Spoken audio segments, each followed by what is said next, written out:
La plupart des amitiés que vous voyez aujourd'hui qui sont solides, que personne ne peut détruire, que personne ne peut venir gâter, a toujours mal commencé. Les deux personnes que vous voyez attachées là, très intimes, amis, que personne ne peut diviser là. Quand tu vas leur demander, mais attendez, comment vous vous êtes connus? Quand ces gens-là vont commencer à vous expliquer la genèse de comment ces personnes se sont rencontrées, ce qui s'est passé avant qu'elles ne deviennent amies, vous allez attraper votre tête comme ça pour dire, hein? Parce que, tel que ça a commencé, rien ne prédisait que ces personnes allaient être des amis aujourd'hui.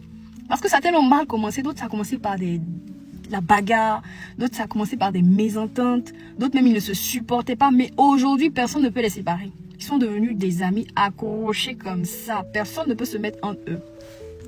Personne ne peut se mettre entre eux. Ce genre d'amis là, s'ils sont en conflit, évitez de mettre votre bouche dans leur affaire, laissez-les parce qu'ils savent, ils se comprennent. C'est entre eux, ça se passe. Si vous essayez de vous mettre entre eux parce qu'ils sont en conflit, le palabre va rester sur vous. Ils se connaissent, ils savent ce qu'ils ont traversé ensemble. Il n'y a personne qui peut se mettre entre eux, il n'y a rien qui peut les séparer. Ils ont passé le test de la loyauté et ils ont passé le test des conflits. Donc il n'y a rien qui peut les séparer. Ce genre d'amis là, si vous les voyez, évitez de vous mettre entre eux, laissez-les faire leur amitié. Parce qu'il y a des gens, quand ils voient 2 ou 3 personnes amis, ils essaient toujours de venir s'insérer dans le groupe pour diviser. Ça va rester sur vous.